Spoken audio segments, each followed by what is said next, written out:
What's up, guys? It's Toad back with you after pretty bad Saturday, not gonna lie. It seems like every month I just have to start off terribly and then turn it around and get hot towards the end of the month. I don't know what to tell you, man. College basketball, I'd started rolling again yesterday. Flipped that all around. Yesterday was a 4-9 day, I think, and I think I was what was I? I don't even remember. I only got 2 college basketball wins. How many college basketball plays did I think I was 2-7 in college basketball. Is that right? 2-7, 2-8, something like that. 2-7, I think. I don't even remember, man. Started off nice. Penn State got the cover, and then pretty much all the other plays that I had, none of them were really particularly close. And Fairleigh Dickinson, I mean, they were winning at halftime. They didn't get it done. We had the first hockey play won with the Islanders. The other one did not, which was Detroit letting me down there on Detroit, which I didn't realize that Columbus was going to be celebrating Johnny Gaudreau again.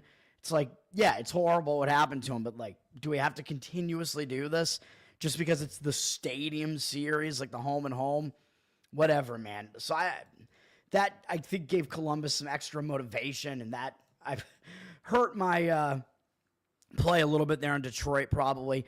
Then we had, it looked like I was going to get one of those middle 3 college basketball games, right? That was one of the worst beats that I've ever had where, Fairleigh Dickinson got killed in the second half, and then one of my other plays in the middle there lost, which was USC, maybe it was that one. USC did not get there either, but then Houston Christian, all game I'm looking at that. They're winning the whole game outright. I got them at +4 as an underdog, and I'm like, okay, this is a sure winner. So I chalked that up to be a win. I'm like, okay, that's going to be a win. So we're just slightly down. Houston Christian, I stopped looking at the game. And then I looked later and I'm like, they not only did they lose, but they didn't even cover. What the fuck happened in that game? I looked at that game. Houston Christian was winning 54-44 with like 4 minutes left. So they'd only allowed 44 points in the game to that point. And we're winning by 10, and then throughout the remainder of the game, the final 4 minutes of the game, they allowed a 17-2 run from a Northwestern State team that doesn't play fast and can't even really score at all. 17-2 down the stretch, and they wind up losing by 5 and not covering the +4. I don't think I've seen anything like that in quite some time. That is a horrible beat. So I should have been 5-8 yesterday, at least a little bit better. I'm still up on the year, by the way, but this is that was not what I wanted at all yesterday. And this is what I get when I have high volume. You have some days that are just off, and that was one of them. West Virginia was hanging in there, at least in the first half. They didn't get there. Baylor had some chances after they really couldn't get separation for a while, but I'm thinking it's one of those games where they might, in the second half, you're going to get more scoring and they can start pulling away. And they got up to a double-digit lead, and I'm like, maybe they're going to do this. And then they did not. They won by 10 after I think their lead actually slipped to 5 in the final minute or two. Somehow got it back up to 10, but they didn't cover either. I thought that was a good spot. And then, of course, a bunch of my leans hit, like I said that they would. So isn't that just great? So if I had played some of my leans, I would have actually had a better day. And then my NBA play did win on the Washington Wizards, baby. The greatest play of all time. That was an easy outright win. As far as I could tell, I don't know. I wasn't even paying attention to that game. I forgot that game was even on my card. And I'm like, oh, okay, I won that one, I guess.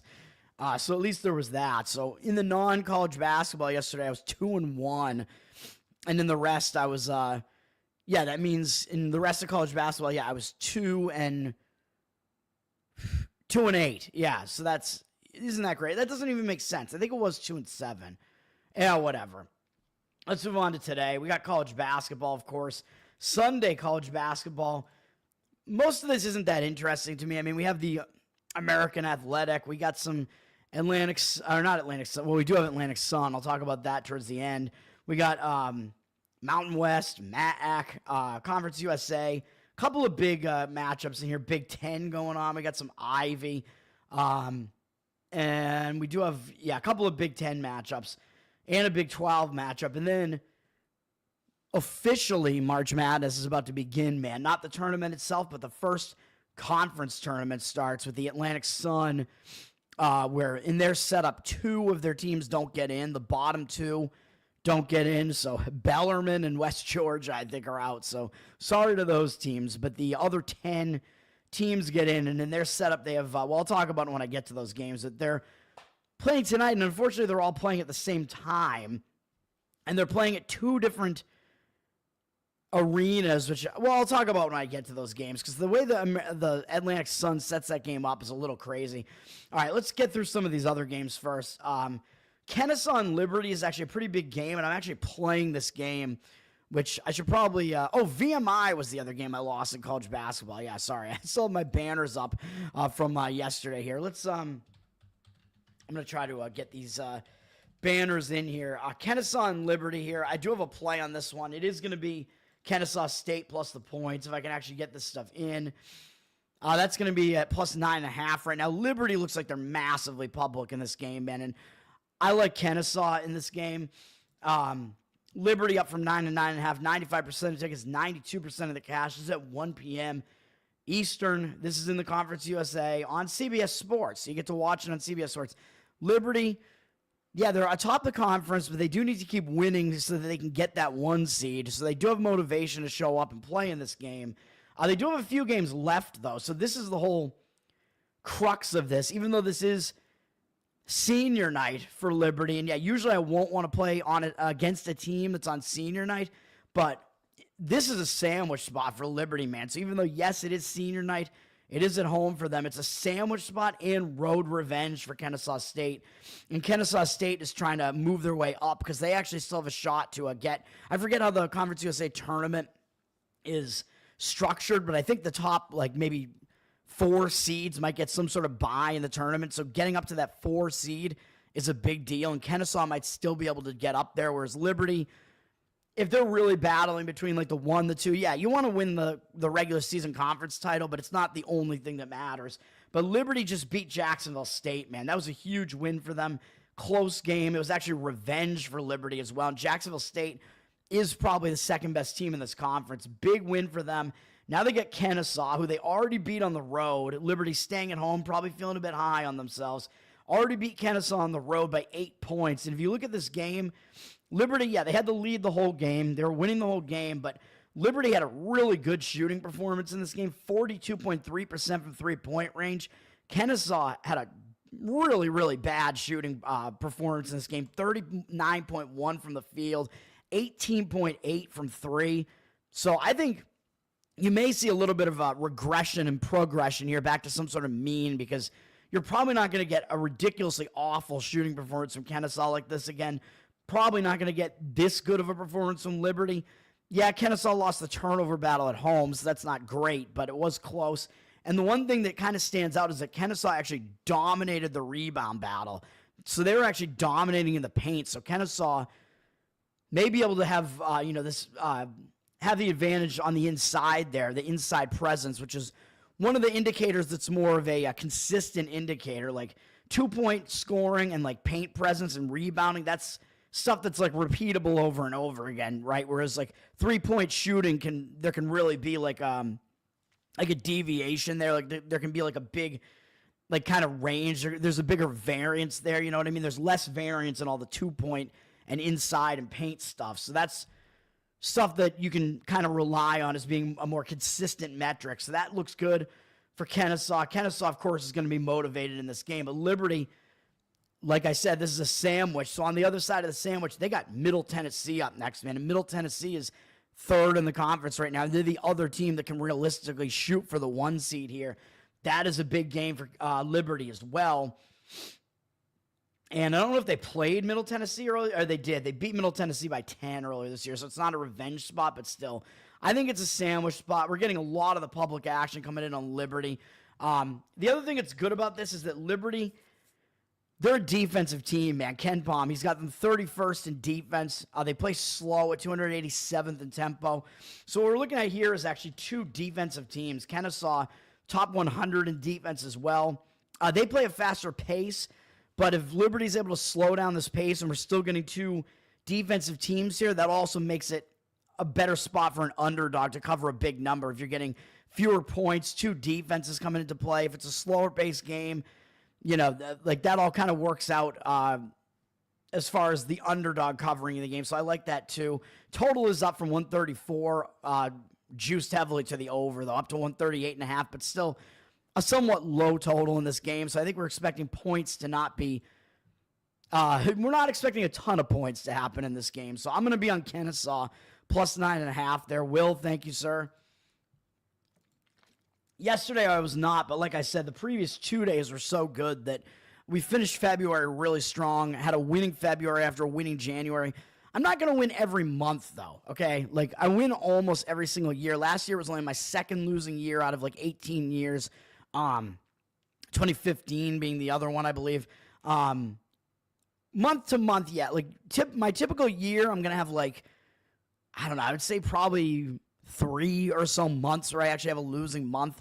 So hopefully that's, we're going to continue that type of consistency. I've won both months this year. I'm up this year. So I just have to, I'm saying that for myself, just to reassure myself, man, that the process, trust the process. Yeah, I locked down Black History Month. It was a bad start to the month, man. And then as the month was about to end, and we're like, all right, we're going to get out of this month, man. It's going to be all right. Then I had a huge end to the month.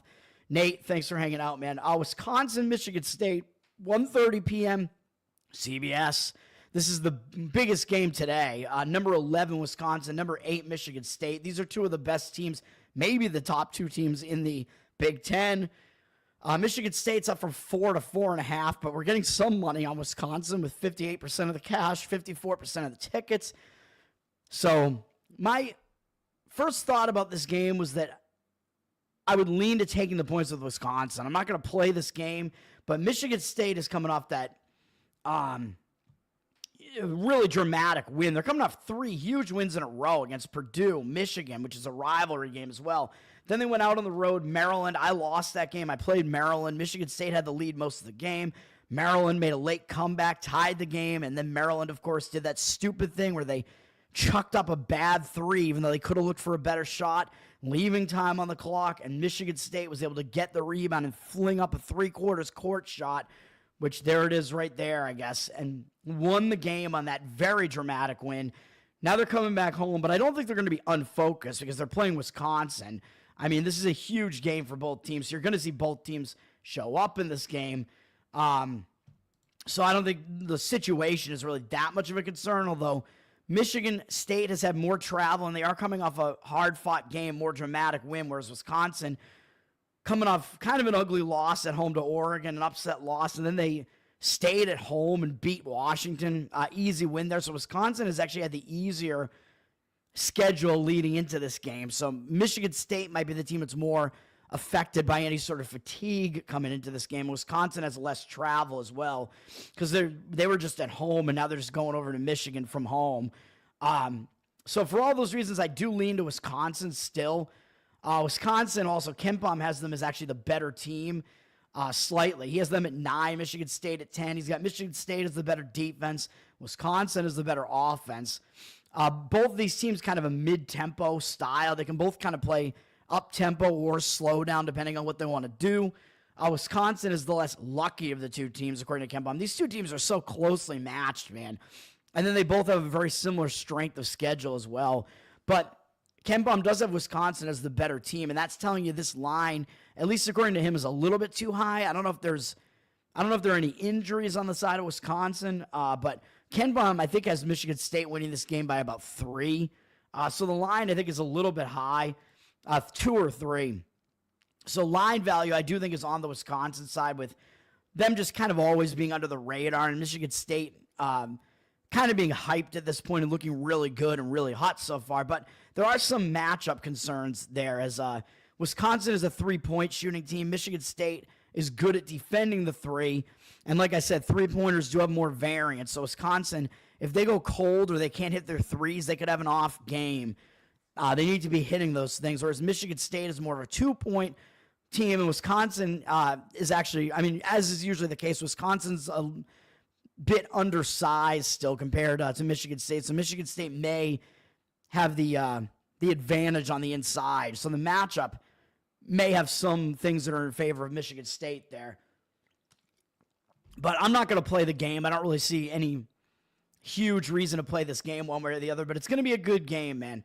And then over in the Missouri Valley, we got Northern Iowa and Bradley. This is a good one too, man. This is going to determine who's going to be the 2 seed in the conference tournament, as Drake has locked up the 1 seed. Not a surprise there. Bradley and Northern Iowa both playing well down the stretch, man. Northern Iowa already beat Bradley at home by 14, and I'm kind of the opinion that Northern Iowa might actually be the better of these 2 teams at this point. We're getting a decent amount of points here on the road with Northern Iowa, but Northern Iowa is coming up those 2 big games against Drake where they almost won. I think they took them to overtime maybe. And then, did they? Let me see. It was low scoring, though. Yeah, it did go into overtime. Very low scoring game. Then I lost a bet on Illinois-Chicago there because I thought that was a sandwich spot between Drake and Bradley. And Illinois-Chicago, I believe, was in a revenge spot, too. So I completely lost on all the angles in that game, man. Yeah, crazy. It was massive revenge, too, because Northern Iowa had crushed them by 30-something points. Or no, 20-something points. Whatever. Almost 30. Anyway, Northern Iowa coming into this game. Yeah, both of these teams are going to be focused. They're both going to show up here. This is senior night for Bradley, or senior day, I should say. I should stop saying night if these games are in the afternoon. Bradley coming into this game with the easier schedule, though. Having beaten Murray State and Valpo. Easier wins, and now it is senior day for them. And, as I said, it is revenge for them, the home-and-home revenge. They lost on the road to Northern Iowa, whenever that was. Yeah, right here, by 14. So there are the situational aspects of this game do look like they're on the side of Bradley. I think the line might be a little bit high, like I said, as Northern Iowa. I'm not convinced that they're actually the lesser of these 2 teams at this point. I do think it is close. Ken Baum does have Bradley as being high in the luck index. Like, where does he have these teams? Let me see. Bradley at 95 and Northern Iowa right behind them at 97. Crazy. Bradley, 24th in luck. Bradley, the more lucky of the 2 teams, of course. As I said, they both play pretty slow tempo-wise. Both somewhat faster, both slower defensively, and both decent on defense. What am I even saying, man? And then, yeah, they're both actually pretty balanced teams. These teams are pretty closely matched, man. They're both almost in the top 100 in both offense and defense. Bradley's defense actually the least of all the units on the court, but the spot, I think, does set up for Bradley. They're up from 3.5 to 4 with juice. 69% of tickets, 83% of the cash.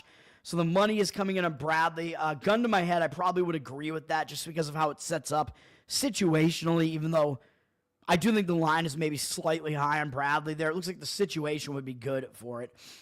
Princeton is at Cornell, and Cornell, I believe, beat Princeton once. Am I right about that? Yeah, they did. They beat Princeton on the road, so this is a road revenge spot for Princeton, who I believe to be the better of these 2 teams, even though Cornell's laying 4.5 at home. I would probably be looking to the Princeton side in this one just because it is that road revenge angle. Princeton coming off a win over Columbia. That's not a really impressive win, as Columbia's just totally fallen apart since conference play has started. And Cornell, what are they doing? They're coming off a win over Penn, which not impressive either, except the fact that they blew them out by almost 30 points. So they may be feeling a bit high on themselves. So for this game, it would be Princeton or pass for me. Cornell up from 3.5 to 4.5 with juice, though. 84% of tickets, 95% of the cash on Cornell. I don't really agree with that move and that money in that one. Quinnipiac and Merrimack is going to be a big one in the MAAC, as this is a revenge spot for Merrimack, home-and-home revenge, as Quinnipiac won the first matchup at home, I believe, whenever that was. There it is, by 5, so not a blowout win or anything like that. Now, Quinnipiac is on a roll, man. Now they're facing Merrimack. This is a big game, as Quinnipiac, Marist, and Merrimack are all still in the mix to try to win this conference, man. Win the regular season with 3 games left. I think any of these teams could still do it. Merrimack has really started to slide, and Quinnipiac's coming into this game on a roll, but beating some of the lesser teams at this point, I guess I would say, on this little run here. Although Iona is pretty good, and, well, better than you think that they are, at least. Merrimack has been playing bad basketball for a while, losing 3 straight games and losing 4 of 5, and probably the worst of all of them was that loss to Ryder. But I told you, I thought that was a sandwich spot. Ryder's been pulling off some upset wins against teams in bad spots, and I was on one of them. Not this one, but Merrimack had beaten Iona on the road. Big win for Merrimack, and they had Quinnipiac and Marist to finish the season. So I think they overlooked Ryder. They lost to Ryder. I think they'd already beaten Ryder maybe as well. Had they? Maybe not. Maybe that was the only matchup against Ryder this year. Yeah, I guess it wasn't revenge. Oh, no, it was. They had beaten Ryder on the road by 2. Yeah, so it was road revenge as well. Now we're looking at Merrimack on senior night here with Quinnipiac coming into their place. And this is, I believe, a bigger game for Merrimack than it is for Quinnipiac because Merrimack is behind them in the conference standings. It's senior day for them. It is revenge for them. Quinnipiac, I mean, they have a little bit more padding, even though they do need to stay above Marist as well. But it would be Merrimack or pass for me in this game. Quinnipiac has flipped from a 1-point dog to a 1.5-point favorite, and I do not understand that. I don't know if this is like some of the guys that come in and play both sides of a short line, because there are some professional bettors where what they do is they find lines that are right around a pick 'em, and they try to play one team. They try to play the underdog heavy to flip the line so that the other team becomes favored, and then play that other team as the underdog just so you're guaranteed money. But that might not affect the spread market that much because that's a money line thing that they usually like to do. So I don't know, man. But Merrimack does have 55% of tickets, 78% of the cash. So the money looks like it is coming in on Merrimack. I agree with that. And Ken Baum has these two teams really close, so close that he actually has Merrimack winning that game, I believe, by 1 or 2 points. So I think that line might be a little bit off in that game unless there are injuries or something, which I'm not really a close follower of Merrimack basketball, even though they are in North Andover, Mass, baby. Let's keep going. Next one up is going to be another play for me. Excuse me. Let's get it into the banners here. This is going to be a large favorite, man. You know, sometimes I'll find a spot where I'm going to lay a large favorite, and that's Illinois State minus 10.5 in this game. And this one, based on these teams' records, you got to be thinking, like, why would you lay such a huge line on a team that doesn't even have an above 500 conference record? These teams' records, like, don't look that dissimilar, really, even though Evansville's is worse. But the odds makers are telling you Illinois State is definitely the better of these two teams. I agree with that. This line's going up from 10.5 to 10.5 with juice, so some agreement with me here. 77% of tickets and cash on them. I don't know if I'm that worried about Illinois State being public here because I just don't think the public is really playing this game that extensively. So I think you just got to look at where the cash percentage kind of is in this game. And that's kind of what you have to think about here. This game, I think, sets up nicely for Illinois State, man. They're coming off an ugly loss on the road to Southern Illinois, and now this is their senior night. And they do have kind of reason to play here, as they probably kind of want to stay ahead of these other teams. They're kind of in this pack here, depending on what they want to do. Like, they can't, I don't think they can't move up until like one of the top 4 seeds in the conference. I don't know if seeding matters that much to them, but maybe it does, where they want to stay ahead of these teams behind them, although I don't know if it matters, because if they wind up looking at a 4-5 matchup, they might wind up having to play Drake eventually. But probably for that first matchup, you'd rather play Belmont than any of these other teams or whatever. So maybe Illinois State does want to stay ahead of those other teams in that pack. It is senior day, like I said, so Illinois State may have a little bit of extra motivation for that reason, because it is their final home game. So you want to celebrate, you want to send your seniors off right. But this is also revenge, man, because Illinois State actually lost at Evansville. Not only did they lose that game, they lost by 18. That was one of their ugly losses on the season, man. Illinois State was a 5.5-point favorite in that game, and that would kind of indicate that Illinois State should actually be maybe 11 or 12 in this game, although maybe that line was a little bit too high, but maybe this line is a little bit too low now. But Illinois State had a bad game in that game, and they lost as a road favorite to Evansville, and Evansville had the lead the whole second half, so that was a bad game for Illinois State. Illinois State only shot 34.6 from the field in that game, 34.6%. Really, really bad shooting game for Illinois State. They actually had the rebound edge in the game. They lost the turnover battle, which not unexpected for a road team, so they may do a lot better at home, man, and they may show up extra focused for this reason, too, because they had such a bad game this first time against Evansville. Illinois State is not the worst of these two teams. They will be able to make adjustments here, you would have to imagine, and change things around to try to beat this Evansville team that is certainly not as good as they are. Evansville shot 50% from the field in that game, too, so they had kind of an outlier percentage there as well. So I think definitely some outliers coming into play there in that one. I don't know what else I was going to say about that, but yeah. And then we got, yeah, I think that's about it for that. And then KenPom. Yeah, that's right. I was going to look at KenPom. I'm losing my mind this morning. I apologize. Illinois State, they do play slow, so that does worry me a little bit that they're in like the bottom third of tempo because you will need them to cover a large spread. You don't necessarily want a slower paced team, but they are pretty low in the luck index at 229. So KenPom's telling you they're better than they actually look. And they are actually 66th in offensive efficiency in the entire nation. So they're actually poor defensively and they're good offensively. So that's kind of a recipe for scoring a decent amount, and that does help as far as covering a number like this, even though it didn't help Baylor yesterday. Baylor has a similar profile as a slow-paced team that plays better offensively than defensively, but still. I like this one, where Illinois is at 139th in the country, according to KenPom. Evansville is way down, 252nd. He does have them also unlucky in the luck index, but whatever. They also play somewhat slow. But their offense, they just can't score, man. So I don't even know if they're equipped to really take on this Illinois State defense. They didn't really score that much in that home game that they won either, really. Evansville bottom like 40 or so in offensive efficiency. Better defensively, but I don't know that that's really going to wind up mattering here. I like Illinois State for all the reasons I just said. I think KenPom does only have this game being a 10 or 11-point game, but it's right near where the line is, so we'll lay the points there. Murray State and Belmont. We're staying in the Missouri Valley here, and I also have a play on this one. I don't know if the line has moved up a little bit, so we'll see, but I'll give you the number that it was when I started the video, and then we might be able to get a better number on this. Let me see. Got to get this banner in. I apologize for being slow this morning. Murray State plus the points is going to be the play in this one. +3, or you might be able to get 3.5 on this one.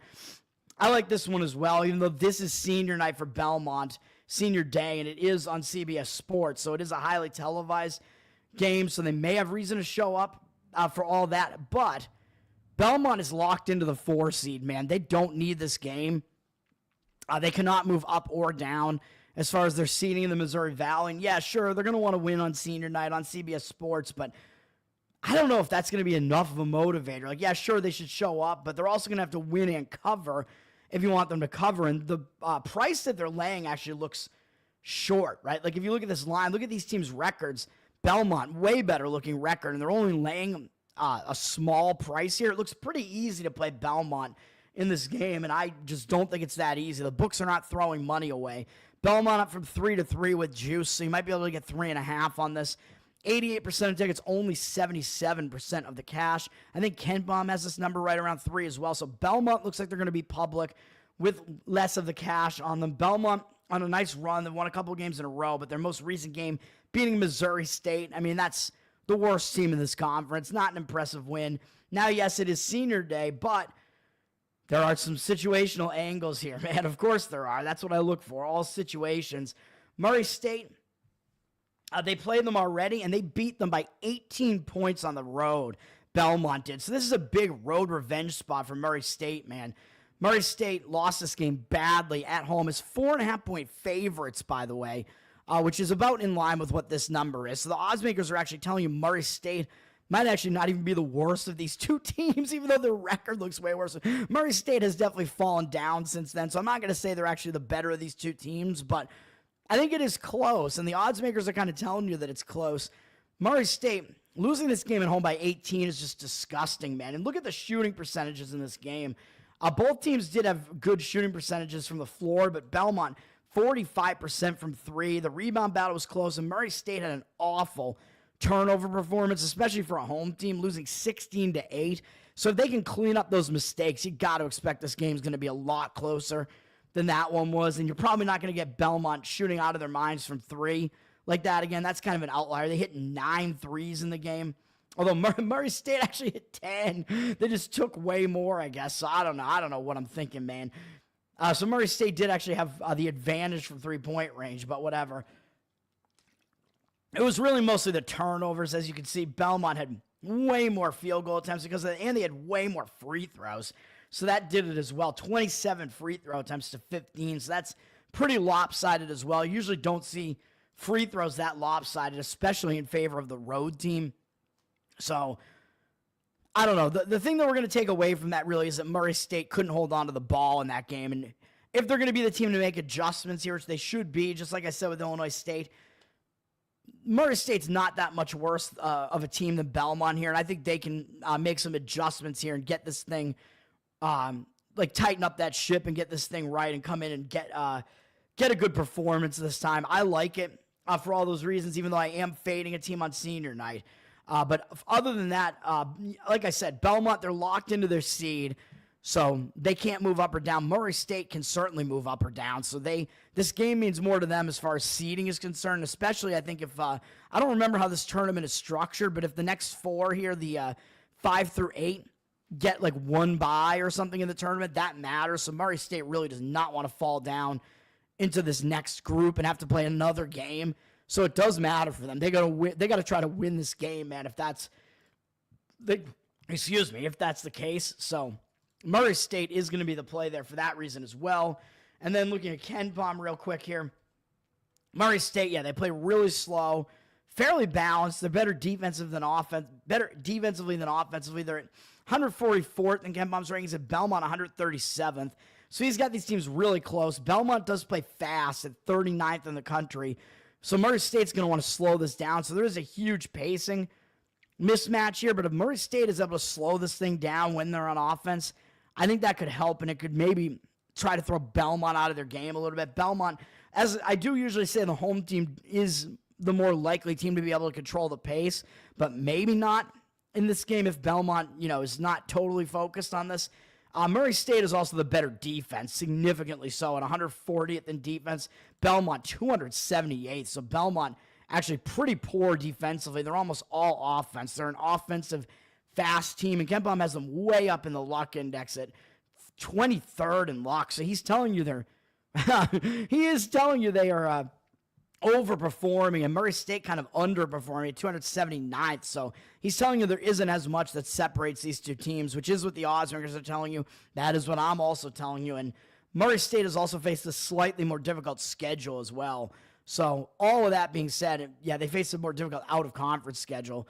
Murray State is the play in that one, plus the 3 or 3.5 points, man.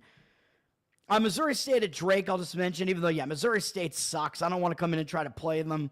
But Drake did beat them on the road already by only 7, but it is road revenge for them.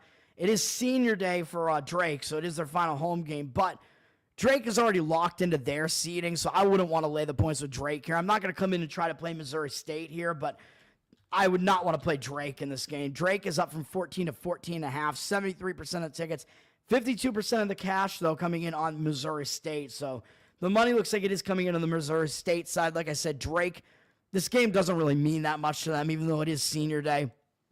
They are already the 1 seeds. They're already looking forward to the tournament. Illinois at Michigan. Number 15, Michigan. This is the other Big Ten game today on CBS. CBS Big Ten doubleheader. Michigan is coming off that dramatic win over Rutgers. Big win, although you could take that 2 ways. You could say, well, Michigan had to put in a huge effort to win that game. But you might also say Michigan was a bigger favorite in that game, and that game shouldn't have been close.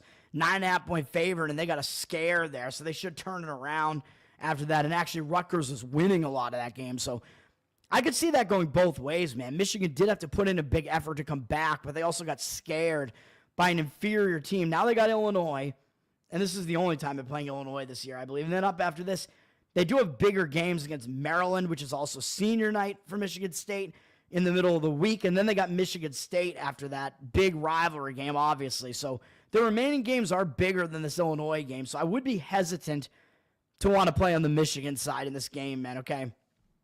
Illinois, on the other hand, I actually think they're a little bit more desperate at this point to try to get wins, even though they know they're going to be in the tournament, but they've really fallen down quite a bit. I have them, I think, on like the 8 line. I'll have to redo my bracketology, but that's not great for a team that was ranked not that long ago. But they got to win. So I actually think that's a good momentum starter for Illinois, because they were in that skid, man, where everybody was just talking about what happened to Illinois. But then again, they lost to Michigan State, Wisconsin, and Duke. I mean, those are pretty good teams. And Illinois had injuries that they were dealing with. They had like this weird team illness going around, so they just weren't right.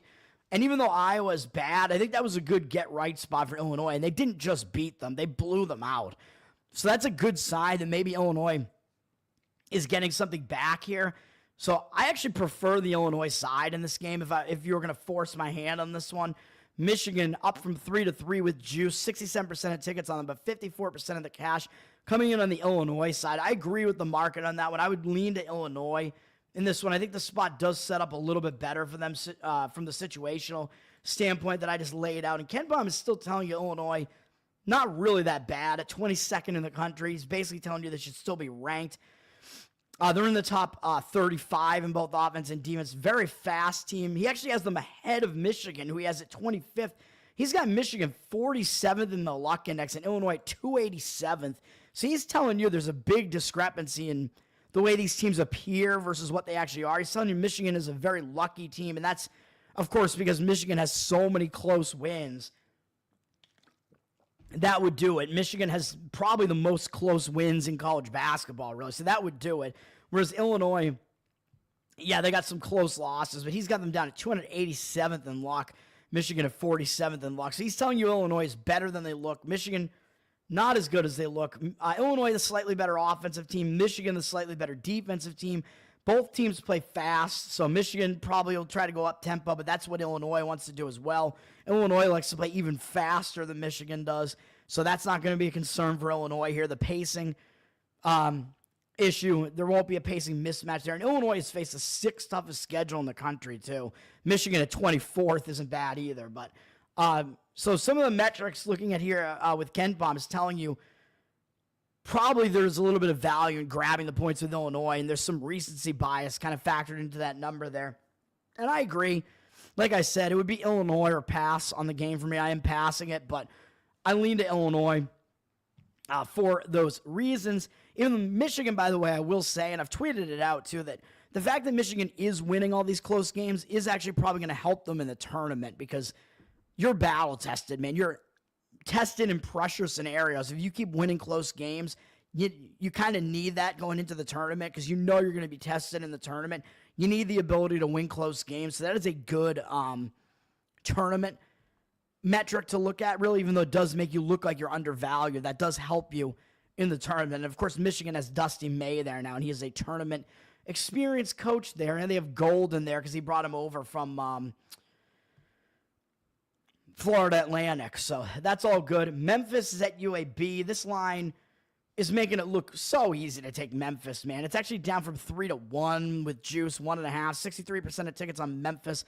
Obviously, this ranked Memphis team is going to be favored, especially when you see that they already blew out UAB the other time they played them at Memphis. But 64% of the cash coming in on UAB. So the market indicators are all over UAB, and I don't necessarily disagree with that, although I don't really want to play this game. Memphis is just rolling along, but Memphis, they're not really as good as they look, man. I will tell you that. Ken Baum will tell you that as well. Where does he have Memphis at? He has Memphis, where are they? 48th in the country, dude. So should they be ranked? No. No, they should not. 39th in the luck index. I mean, that's just not great. This Memphis team, once they get into the tournament, I'm going to be probably looking to fade these guys. They're an okay team, but they're very undisciplined. I don't trust. I think Penny Hardaway is still their coach there, and I've never thought he was good. I don't trust him at all. This Memphis team, has more talent than what they're actually putting up as far as their metrics. They turn the ball over way too much, man. They're one of the worst turnover teams in the country, and that goes down to coaching and discipline, man. They just can't hang on to the ball. They're one of the worst teams in turnover rate in the country on offense. So that is not good for Memphis. Memphis is rolling, though. They're coming off an easy win over Rice. That doesn't really matter. This game might be a little bigger for UAB, though. This is a battle for one of the top seeds in the American Athletic Conference, of course. These teams are all fighting for the 1 seed in the conference. This is a big game. UAB, I think, is going to absolutely be focused on this game, though, because how many losses do they have in conference?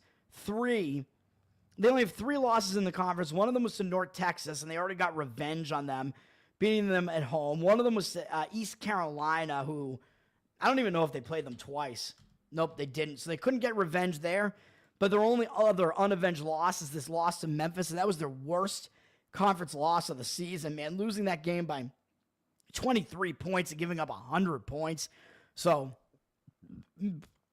Memphis, I don't know, man. They might take UAB a little bit lightly for that reason, and UAB, This is a big game for them, man. Obviously, this is the biggest game left on their schedule. It's the biggest revenge spot that they have. And if you look at that first game, I think there were some things that were misleading about it. Memphis had absolutely absurd shooting percentages in this game, man. Memphis was 62.3% from the field and 52.9% from three. That is not going to happen again. You got to expect some regression here. Memphis was able to hang on to the ball a bit at home, 13 turnovers. They average more than that per game, I believe. So on the road, you might expect that they're going to have a few more turnovers, although UAB actually isn't that good at forcing turnovers. So that is one bad thing about UAB is that they're not going to be able to play into Memphis's weakness, but still, Memphis had UAB had a bad shooting performance in this game, 38.5% from the field. That's not good. The rebound battle was actually pretty close. So really, the shooting percentages are just crazy, man.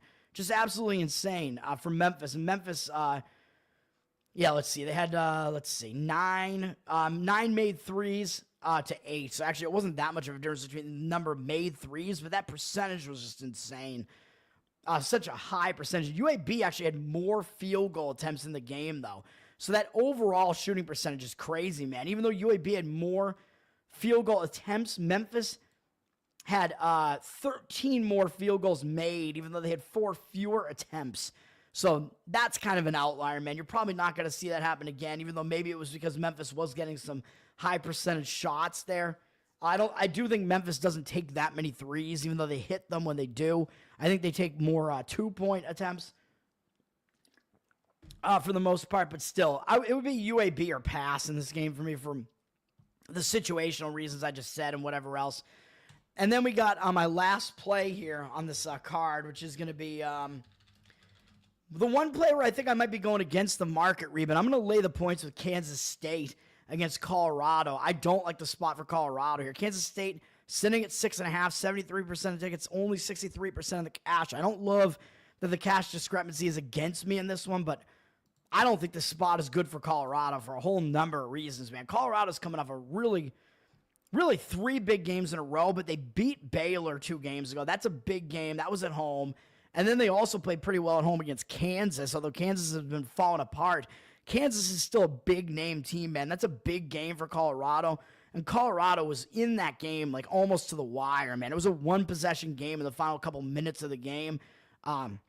It got a little bit, the lead increased a little bit more, I think, on some fouls and whatever. That was a huge game for Colorado. Now they have to go on the road to face Kansas State, which is an unfamiliar venue for them, Manhattan, Kansas. They don't usually go there. Colorado's new to this conference. They are not used to having to travel there. They're not used to it. And up after this, they got Texas Tech, which is their biggest remaining opponent. And then they have Senior Day after that against TCU. And that's a revenge spot against TCU as well. So I think they might not have total focus on this Kansas State team. It's really been in a slide here. I think this is the only time they faced Kansas State all year. Kansas State, I think this is a bounce back spot for Kansas State, man. Ken Baum keeps telling you that Kansas State's not as bad as they look. They've lost 4 games in a row, and it doesn't look good, as a lot of these teams aren't that good, although BYU has been really hot. BYU is absolutely in the tournament now. Kansas State, they lost that game on the road at BYU and at Utah. But remember, those are unfamiliar venues to Kansas State because those teams are new to the conference too. And having to go out into elevation, that's just not something that they're used to. So Kansas State lost those games. And they were off beating Kansas and Arizona when they went to BYU. I played BYU in that game. So it was a really bad spot for Kansas State there. And then they just couldn't bounce back from it. Then, I don't know what that loss was at home to Arizona State, to be honest. It was revenge for Arizona State, though, but I don't know. And then they had to go down to Florida, to UCF, which is another unfamiliar venue. So 3 out of these 4 games are not only road games, but they're road games in venues that Kansas State is not used to going to. Now they're back home, and they played badly the last time they were on this floor. And I always say, when you're coming back home off of some bad road losses, and your last home game was also an ugly performance and a bad loss, you're going to want to turn it around, man. You're going to be focused on that game. So I think this is a much better spot for Kansas State to right the ship here. I believe Ken Baum has Kansas State winning this game by 7. He's got Kansas State very unlucky, at 331st in the country in luck index. He has them 66th overall, even though they're below 500. Top 100 in both offense and defense. They play a mid-tempo style. And that luck index thing, I mean, that's crazy, man. So he's telling you Kansas State is really nowhere near as bad as they look. And Colorado is certainly the worst of these two teams, as the odds makers are also telling you. It's a 6.5-point spread here. Colorado's all the way down at 94th. They're pretty low in the luck index as well. Both teams have faced a strong schedule. They're at 310. So both teams are actually not quite as bad as they look, but still, at the worst, that kind of evens out. And Colorado's offense is the worst unit on the floor here. And Kansas State is actually better on both sides of the ball than Colorado is, but significantly better offensively than Colorado is. So all of that being said, yeah, I like Kansas State in that one. That is the last play for me there on this college basketball slate. I don't even think I have plays in the other sports, so I will talk about them. And then we're going to talk about this. The A-Sun tournament starts tonight, man. So March Madness officially begins with these conference tournaments. We got the 7 through 10 seeds in the A-Sun are playing. And the way this works is that the top 2 seeds host these early round games in the A-Sun tournament, I believe. So this Florence, Alabama side is at North Alabama. So they get to host all the games that are on this side of the bracket. So these two teams have to play there, and then once one of these teams wins or whatever, then they have to play North Alabama on North Alabama's floor. So it is a decent advantage to the higher seed, but hey, it pays to be the higher seed, man. So usually that works out as the better team gets a bit of an advantage there, because at least it's based on their season-long performance. And then Central Arkansas and Stetson are going to be playing in Nashville, Tennessee, which is at the home of Lipscomb, who is the 1 seed. Lipscomb is the 1. North Alabama is the 2, I believe, in this conference. So that's the way this works. And then I think once it gets down to the final is either hosted by the 1 seed or it's on a neutral location. I forget. And I think it's changed recently in this conference, but we'll see. But these games are basically neutral site games for the teams that are involved tonight because, the teams that are actually hosting these games don't play yet in the tournaments. This is the 7 through 10. North Florida and Austin Peay is probably the better of these two games. This is the 7 versus the 8 in the conference. North Florida is the favorite, and I agree with the North Florida side here. They're actually all the way up from 2 to 3.5 already. It was 2.5 when I started this video. I agree with that move. I agree with North Florida on this one. 77% of tickets, 89% of the cash coming into North Florida. I agree that North Florida is the better of these two teams. North Florida actually had some crazy results early in the season where they beat South Carolina and Georgia Tech both on the road. They played Georgia decently competitively as well. They beat UNC Greensboro in there. So they had some results that were just kind of crazy. And they've had some not so good results, including losing to Austin Peay, but that was coming off that getting obliterated by Florida. I don't know. Maybe they just had some kind of hangover coming into this because they lost to the same Austin Peay team at home, but North Florida was a 6.5-point favorite in this one, man, and they lost the game. So this game is now actually revenge for North Florida as well. This is a misleading result, in my opinion, as North Florida was winning this entire game, basically. They were kind of blowing Austin Peay out of the building, and then Austin Peay came back, and North Florida had a stretch where they didn't score for, I don't know, some number of minutes, just crazy, where they scored, no points in a span of over 3 minutes of game time, right in the crucial moments of the game, and that's how they lost. Crazy. So North Florida debatably probably should have won this game. Austin Peay, 41.2% from 3. They shot pretty ridiculously from 3. I don't really expect that to happen again here in this one. So that if people are going to look at that result and think, oh, there's value in grabbing the points here, I don't really think so. This line on a neutral location being around 3 does make sense based on that previous line being about 6.5 at North Florida. That was the only time these teams played this year, I believe. Let me just make sure of that. Yeah, so it's a single revenge spot, basically, in-season revenge, although, of course, both teams are going to want to show up because this is an elimination tournament, but I do just think you're getting a little bit of value maybe on North Florida. I think they're better than they look, and they finished the season ugly, losing their last 2 games to fall to this spot, kind of, which is going to make it so people don't really want anything to do with them. Whereas Austin Peay, I tried playing them once in a spot that I thought was advantageous, and they lost anyway to Queens. They finished pretty bad, too, losing both of their last 2 games as well. So no real advantage there either, but I think it just comes down to North Florida is the better team, and I expect that they're going to be the team that's able to get this one done in this one. So that's what I look for in that game. And then as far as the other game, Central Arkansas and Stetson, I actually disagree with the line move, and I agree with the cash percentage here. The line's gone up from a pick 'em to 1 on Stetson. 69% of the tickets on them, but 52% of the cash coming in on Central Arkansas. I agree with the Central Arkansas side in this one, and this is also revenge. I'm not just blindly agreeing with revenge, though, man. But Stetson beat Central Arkansas at home. Stetson was only a 1.5-point favorite at home, by the way, and now they're a 1-point favorite on a neutral. How does that happen? Like, if Stetson was only 1.5 at home, odds makers are telling you, they were telling you then that Central Arkansas is actually the slightly better of these two teams. So Central Arkansas should probably be the favorite in this game by about 2. So I don't know what is going on here, man. And maybe things have changed a little bit. But Stetson also dominated this game. They had a big lead all game. The game was just completely out of hand. Central Arkansas had a horrific shooting game. 34.2% from the field, 23.1% from 3. Stetson, 52% and 42.3%. So those are some outlier percentages there, too. You got to expect some regression. You got to expect things to kind of return to a mean here. Kark actually had the rebounding advantage in that game at the very least, but I actually think they're the better team, so I actually think this line is not correct, and I think the wrong team is actually probably favored in this one. Looking at KenPom, though, he's got both of these teams as some of the worst teams in the entire country, so this game is going to be pretty ugly, man. He's got Central Arkansas just above Stetson. So, hey, I'm right. According to KenPom, they're the slightly better team. There you go. Stetson being the slightly unluckier team. Central Arkansas, the team that slows the game down more, though, so they may be able to do that. And they're the very slightly better defensive team out of these two awful defensive teams, if that's what you care about. I don't know. That is an ugly one. The other game is probably going to be the more entertaining of the two, but these tournament games are always entertaining, man, so enjoy those games. The NHL, we got a few games today. I'm not going to play any of these games, but my Boston Bruins, I think they're probably kind of in a bad spot here, although you could take this two ways.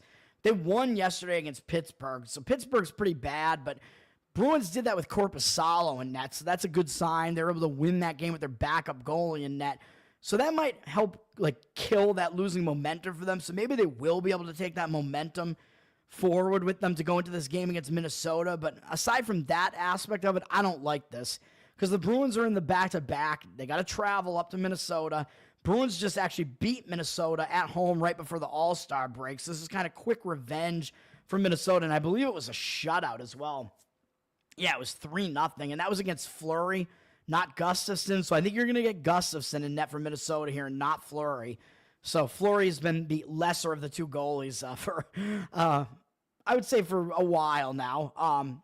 Probably going to get Gustafsson in net here. Minnesota is returning home from a road trip, but it was a very short road trip that took them into elevation, and they did terribly on that road trip, losing to Utah. I played Utah because I thought that was a bad spot. Minnesota had lost their win streak, tough games against Detroit, and they had Colorado up next the day after that.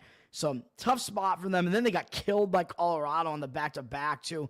Losing those games by a combined 11-3 score. That's not good. Now, Minnesota, even though it is a return home spot, I would lean to Minnesota if I was going to play this game. And it might be actually the closest that I was to actually playing any of these NHL games today. I'm not playing any of them, but Minnesota up from -140 to -150. 83% of the tickets, 97% of the cash on them. So, the cash percentage, the line move is coming in on the Minnesota side. I agree with that. If I was going to play this game, they are the rested team here with less travel, really. So that's what I look for in that game. Or, well, they still have about the same amount of travel, I guess, but they're a little bit more rested. Let's see. St. Louis and Dallas. This is a weird one, man. I'm not going to talk about every one of these games, but this is an odd setup for this game, man, because both teams are coming off games where they beat the LA Kings. St. Louis did it yesterday, so they're on a back-to-back, and now they have to go out on the road. But I always say when you start a road trip, it is usually a focused spot, but we're going to see what happens because Binnington was in net yesterday, so Hoffer is probably going to be back in net for St. Louis coming into this game because it is a back-to-back, so they probably won't use Binnington 2 straight games like this. They're coming off multiple big wins in a row against Washington and the LA Kings. They got to be feeling pretty high on themselves, even though, yeah, they will take that momentum out, and they're not going to overlook Dallas. but still. And they lost to Dallas at home not that long ago on January 25th, so it's also kind of road revenge. So St. Louis should be focused. It's just a matter of, are they going to run out of steam here? Are they going to be too tired? Dallas is the team that has less travel right now because they already just returned home, and they have more rest as they didn't play yesterday, and they beat the Kings the day before that, blew them out. So both teams coming off blowout wins over the Kings. That was actually in revenge for Dallas. Dallas actually had returned home from a decent road trip, a road trip that they were out for about 5 days. So kind of a decently long road trip there, and they returned home. They did not suffer the letdown there, and they got that win over the LA Kings. So does that mean, are they going to overlook St. Louis? Maybe, because if St. Louis was not also coming off a big game and in a back-to-back, I'd probably be looking St. Louis's way here because it looks like a sandwich spot for Dallas because they probably won't pay that much attention to St. Louis. Again, they did already beat them on the road not that long ago, and they have New Jersey up next, which is probably a bigger game, even though St. Louis has been playing better hockey. Dallas is down from minus 250 to minus 218. 65% of tickets, 71% of the cash. But that's a pretty strong move down towards St. Louis, and I don't necessarily disagree with it as they are starting a road trip. It's just that back-to-back scenario might have St. Louis a bit tired, and I don't know if I trust Hoffer in net. So that's what we got going on in that game. And then New Jersey, Vegas, pretty good game as the late game on the schedule here, which is at 8 p.m., so not even that late, 8 p.m. Eastern. I thought it was later because it's in Vegas, but New Jersey, they just won at Utah yesterday, though, so they're coming off a game in elevation, although they had some nice rest before that. They had a couple of days rest, but they had to play that second straight game in elevation. They got the win. Now they're going to Vegas with no days off coming out of elevation, but Vegas is not an opponent you're going to overlook, man, and they did just lose at home to Vegas on February 6th, so this is a little bit of road revenge for New Jersey. They will have Allen back in net, who is, I believe, the better of their two goalies. I assume he's going to be in net because Dawes played in the lesser of those two games against Utah, so that sets up decently for New Jersey, even though they might have some tired legs coming into this one, man, coming out of elevation with no time off. Vegas, I believe, didn't play yesterday. No, they've had multiple days off after almost blowing a lead against Chicago. They had a 5-1 lead in this game against Chicago, and Chicago came all the way back and cut it to 6-5 with still almost more than half of the third period left. That's crazy. So Vegas almost blew a giant lead in this game, getting a little complacent, I guess, in that game. Some pretty poor goaltending in that game, really, for Vegas, it looks like, with Samsonov in net there. So Hill is probably going to be back in net for this one, I would guess, but I don't even really know because they've just alternated between the two. Hill was the one who got chosen to be on the, what was he? He was on the Canadian hockey team, I believe, in the Four Nations tournament. But either way, Vegas, they're definitely the more rested team here, though, but some of the other situational spots do favor New Jersey a little bit, but that rest is kind of hard to overlook, man. So maybe Vegas is still the right side here. They're up from minus 150 to minus 163. 70% of tickets, 73% of the cash coming in of Vegas. I don't disagree with the Vegas side there, really. I mean, they are at a significant rest advantage there, and I believe travel advantage as well, right? Yeah, because they just played that Chicago game at home, and actually the situational edge might still be there for Vegas, too, because they did just almost blow that game against Chicago. So, yeah, it'd probably be Vegas or pass in that game. That's not a play for me. NBA, we have a fairly big slate of games here. I'll just hit some of the big games. Denver at Boston, 1 p.m., big game on ABC. My Boston Celtics coming off just, I don't know what to think anymore about this, man. The Celtics, both times they played Cleveland at home this year, and one of those games I was at, which was the game that Boston still won, the Celtics had a massive lead in both games. They were blowing Cleveland out of the building in both games, and the Celtics, I think, got completely complacent, and they almost lost the first game, and they did lose this game. So now they're coming off that, but I could see it going two ways, man. You could see it going two ways. That was a big game for the Celtics, and now they're coming off that game, so they could be hung over coming into this game. But then again, this is a big matchup against Denver, man, and Denver beat Boston the only time they played on this floor last year. The Celtics actually, I believe, had I think the Celtics, or did the Celtics win? No, I forget. The Celtics didn't cover, I remember. The Celtics were a favorite, and they didn't cover. But I remember the Celtics had the lead late, and I think they did lose the game outright, even though it looked like they were on the verge of covering the spread in that one. So Celtics maybe still the way to look in this game. The Celtics might just be embarrassed after the way that they lost that game, the way that they blew that massive lead against Cleveland, even though it was a big game. This is also a big game, so the Celtics still might be the way to lean in this game. Denver is also coming off, they're on the road, basically. They just beat Detroit. Nobody cares about that. So this is a big game for Denver as well. And the Celtics have struggled to figure out how to stop Jokic. Denver has done pretty well against the Celtics in recent history, but I know that the money is all coming in on the Celtics here, up from 2.5 to 4 with juice. Celtics, I don't think they've lost 3 games in a row all year, and I think that I think they might have lost 2 games in a row once before this most recent one. They basically do not lose multiple games in a row, man. So I think that's kind of the feeling here. The Celtics are a very good bounce back team. They're very good at picking themselves up and playing better, but a lot of times that's because they lost a game they shouldn't have lost. But you could argue that game against Cleveland was a game they shouldn't have lost, as the Celtics were dominating the whole game. Celtics up from 2.5 to 4 with juice. 58% of tickets, 69% of the cash coming in on the Celtics. I don't necessarily disagree with that. They are coming off a big game, like I said, but it wound up being so embarrassing that I think that it makes sense. It would be, you either play the Celtics or you leave that game alone. Celtics do tend to step it up against good opponents too, although they don't play as well against the Western Conference. But in a spot like that, I think that's what you want to do. Cleveland is, of course, coming off that huge win over the Celtics.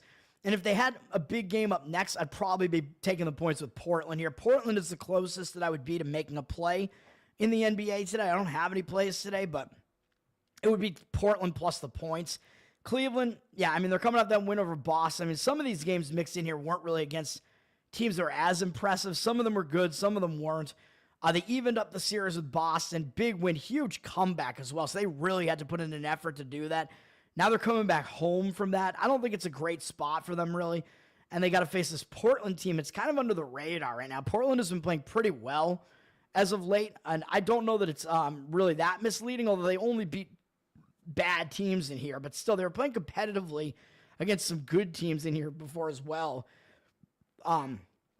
That second game against Denver right before the All-Star break, they played okay and then came out of the All-Star break, played LA decently, and now they're on a 4-game win streak, although then again, it's against some of the worst teams in the NBA. But they had a nice win streak earlier, prior to going into the All-Star break, where they beat Phoenix twice, they beat Orlando, Indiana, Sacramento, so you can't really scoff at that. They beat Miami, Orlando up in here. So this Portland team has been playing better basketball. They're playing decent basketball. They got some decent talent on this Portland team. And Cleveland in a spot like this, it's a bad spot, and they're laying a lot of points. They're down from 12.5 to 11.5. I would only take the points with the Trailblazers in this one. 50% of tickets, 52% of the cash on the Blazers. That is the way that I would look in that game if I was going to play it. And that is, again, it's close to a play for me, man. Hold on. I just closed the wrong window. No.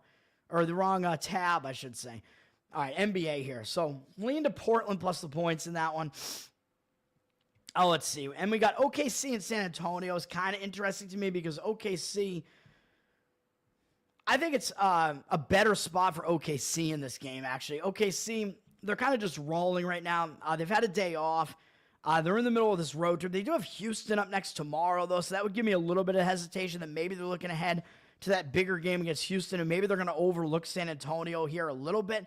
The spot for San Antonio doesn't look very good to me, though. San Antonio, they'd won that first game without Wemba, and then they hadn't won a game since then, losing 4 games in a row, and then they bounced back and had a big win over Memphis, which was actually triple revenge, as well as Memphis had beaten them every time when they did have Wemba. Now without him, San Antonio wins the game, but now they're returning over from a road trip, and I always say returning over from a road trip, not the greatest spot, especially with no time off, although the specific travel from Memphis back to San Antonio is not a huge deal, but they were basically in the area in New Orleans and Houston, so that geographically, the travel wasn't that crazy, but they have been on the road since the 23rd of February. So they've been on the road for a while, so they do have to come back home, and, you have stuff to do back at home. It can become a distraction, but are they going to be unfocused against the Oklahoma City Thunder?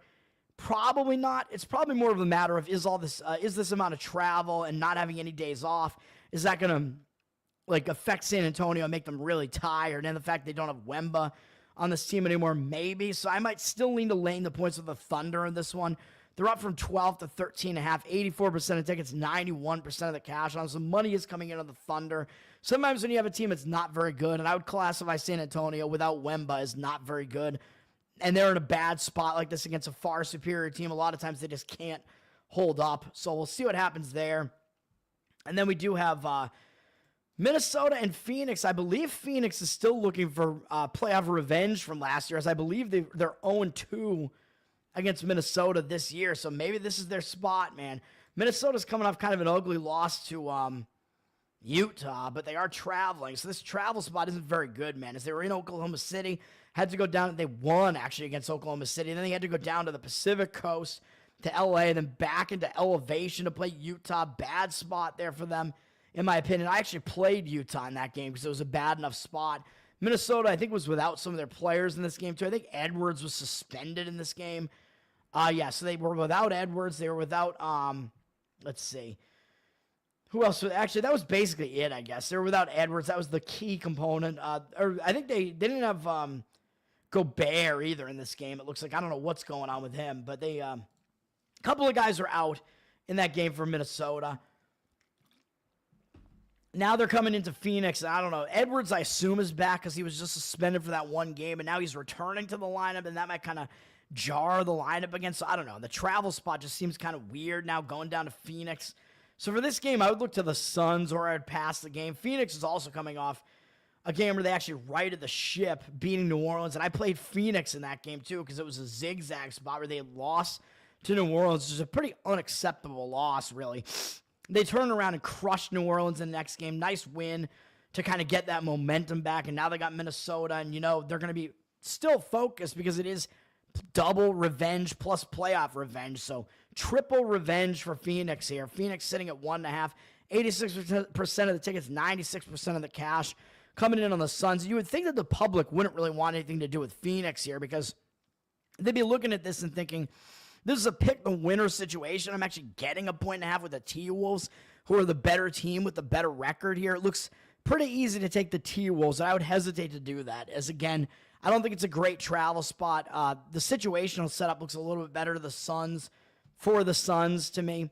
And then we got Clippers-Lakers. Clippers lost that first game against the Lakers, and the Lakers, I thought were resting players in that game, but it seems like they didn't, because that was the second of a back-to-back, and the Lakers still just basically played everybody and wound up winning the game. Close game against the Clippers. Clippers are actually favored by 4.5 in that game, and now they started out as a 1.5-point dog in this game, and now they're up to 3 with juice. So the money coming in on the Clippers again in this one.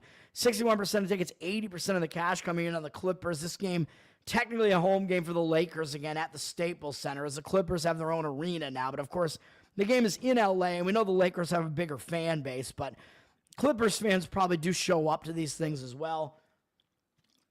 And I think it's a little bit of a zigzag spot here for the Clippers, as they lost as the favorite in that first game. So they may be the team that has the adjustments to make. And you're getting a softer line this time, as they were 4.5 in the first game, and now you're looking at about 3 in this one, and it was 2.5 a little while ago. So a little bit of a softer line for no real reason here for the Clippers. I don't think, because LA did the line looked like it meant that the Lakers weren't going to play everybody in that first game, but they did. So, and Kawhi Leonard played for the Clippers. I don't know if there were really going to be any huge missing pieces in this game, but I can look, I guess. Let's see. We have a lot of game time decisions here, but I expect most of these guys are going to play, except Hachimura is out. Excuse me. He didn't play in the game for the Lakers. That was the only guy who was missing in that game, so my mistake. Excuse me. So they were down one of their somewhat key players, I guess, but other than that, they weren't missing anybody else. All right, that's going to do it, man. Once again, all my plays are in college basketball today on Kennesaw State plus 9.5, Illinois State minus 10.5, Murray State plus 3. So we got multiple Missouri Valley games here, and then Kansas State going against the market read on that one at minus 6.5. That's going to do it. Tower Gang Toad on Twitter, patreon.com/Tower Gang. Throw some support to the most offensive comedy podcast ever to exist, man. And that's going to do it. I got to make sure the Patreon feed is up to date and stuff. It's going to do it. Once again, Tower Gang Toad. Thanks, guys. Will, thanks for hanging out. Nate, thanks, and peace out.